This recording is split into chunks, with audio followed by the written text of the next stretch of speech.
Meninggalnya 180 orang lebih dalam kerusuhan yang diciptakan oleh penegak keamanan mencoreng sekali lagi dunia kepolisian. Melontarkan gas air mata ke tribun membuat sesak berdesakan keluar di lorong sempit, terbatas oksigen, membuat tragedi kemanusiaan atas kelalaian dan ketidakprofesionalan aparat keamanan tercoreng. Yang kalau di negara maju dan kesadaran bernegaranya tinggi, bukan saja pejabat langsung mengundurkan diri, namun puncak pimpinannya pun menanggung malu dengan mengundurkan diri. Dan hal ini adalah budaya luhur yang sampai saat ini dalam masa reformasi, budaya mundur karena malu, karena gagal kelola tidak pernah ada dan tidak mungkin terjadi. Bangsa kita ini yang katanya berbudi luhur itu hanya ada di buku pelajaran, bukan di dunia nyata. Buku pelajaran sekolah itu seakan jadi fiksi, tidak pernah ada yang mempraktekannya. Sampai saat ini pernyataan maaf dari pejabat tertinggi, bela sungkawa atau kehadirannya atas tragedi ini mengunjungi korban atau apapun wujud simpati sedikit sekali, bahkan sepertinya tidak ada sama sekali, sepi.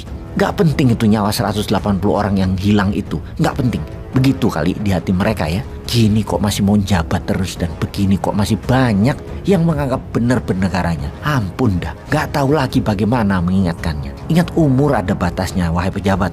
Ingat jabatannya pun ada batasnya. Berbaik-baiklah waktu menjabat. Sebelum peristiwa 180-an korban ini, berita tentang polisi tercoreng wajahnya karena Sambo yang membunuh ajudannya itu atas nama apa? Kerahasiaan atas perjudian. Raja 303 judi yang nilainya per tahun bisa sampai 100 triliun itu ternyata dilindungi mereka. Sambo salah satunya, begitukah? Yang parah, dalam merekayasa konstruksi, istri Sambo memakai tas mewah merek Gucci. Ya Allah ya Robbi, di masa paceklik harga-harga naik, istri pejabat yang gajinya kita tahu berapa itu, bininya pakai tas harganya belasan juta, bahkan puluhan juta. Tepok jidat dah gua. Padahal jangan-jangan semalaman dia tuh gak tidur mikirin pakai tas apa ya besok. Ya udah ini aja deh yang paling murah, tas Gucci. Ampun dah gua. Pamer harta bini pejabat polisi ini menjadikan najwa narasi mengeneralisir kehidupan hedonis istri polisi ini yang suka pamer-pamer tas mahal. Padahal hanya beberapa istri polisi yang jabatannya basah dan gak tahan mental untuk pamer aja yang melakukannya. Saya pribadi pernah melihat di Paris, istri salah satu pejabat,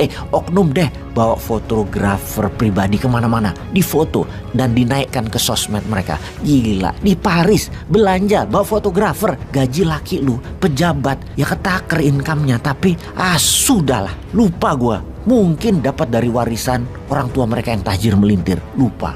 Oke, lanjutlah pamer-pamer. Lah memang kaya kok. Tidak semua polisi begitu, itu benar. Di level bawah banyak polisi yang memang abdi masyarakat, memang serve and protect people. Banyak.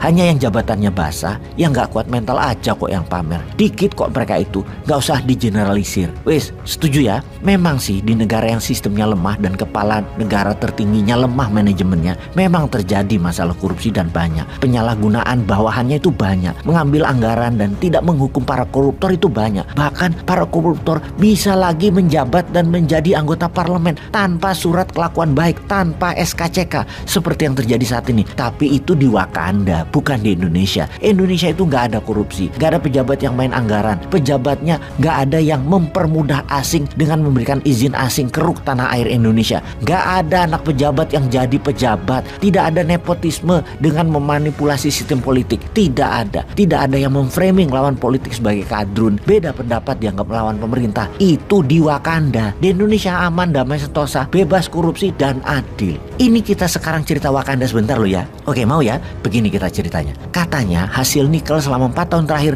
naik dari 100 triliun transaksinya menjadi 300 triliun. Hebat ya Wakanda. Tapi sebentar, itu naik transaksinya negara Wakanda dapat apa? Dapat pajak. Berapa pajaknya? 10%. Dapat 30 triliun. Oh, tambah pajak-pajak lainnya 50 triliun. Wih, hebat ya Wakanda itu. Tapi ternyata perusahaannya bukan milik Wakanda, milik negara lain. Tapi ada pejabat Wakanda juga sebagai pemiliknya.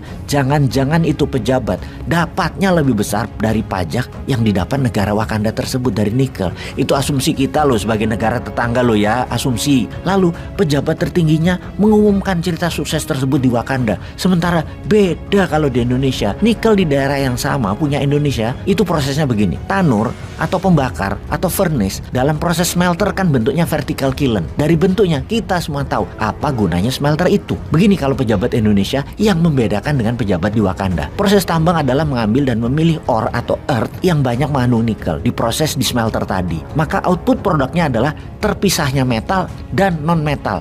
Yang metal masih heterogen mineral, yang non-metal seleknya dibuang, bahasa kasarnya, taiknya dibuang. Yang heterogen mineral tadi yang terdeteksi banyak dan murah adalah nikel. Ya dibayar kandungan nikelnya aja. Itu kalau di Wakanda. Beda dengan di Indonesia. Yang dibayar kalau di Indonesia adalah mineral kontennya. Maksudnya bagaimana? Dalam heterogen mineral isinya ada Ni atau nikel, ada Li atau lithium, ada Os atau osmium, ada Ir iridium. Ya kalau di Wakanda yang dibayar hanya nikel karena pejabatnya bermain. Kalau di Indonesia pejabatnya jujur, tidak mau mengalah dengan Tiongkok. Yang bayar ya harus mineral kontennya. Iridium dibaca 0,3%, osmium dibaca 0,7%, iridium dibaca 200 ppm. Semua dibayar, bukan hanya nikel yang 2,1% saja yang dibayar. Artinya apa? Dari setiap 1 ton ada 21 kg nikel plus 3 kg iridium plus 7 kg osmium. Ya bayar semua. Itu di Indonesia. Kalau di Wakanda sekali lagi yang dibayar hanya yang 2,1% itu saja. Di Wakanda itu menghasilkan 300 triliun. Kalau di Indonesia hasilnya 100 triliun. Karena itu Indonesia kaya. Di Wakanda hanya dapat 50 triliun negaranya. Tiongkok yang dapat 1000 triliun. Udah gitu di Indonesia perusahaannya milik lokal 100%. Inilah yang membuat Indonesia negara paling tinggi GDP-nya di tahun 2045. Kalau di Wakanda sulit, masih sibuk ngurusin Gucci sama nggak ada sepak bola di sana, garing.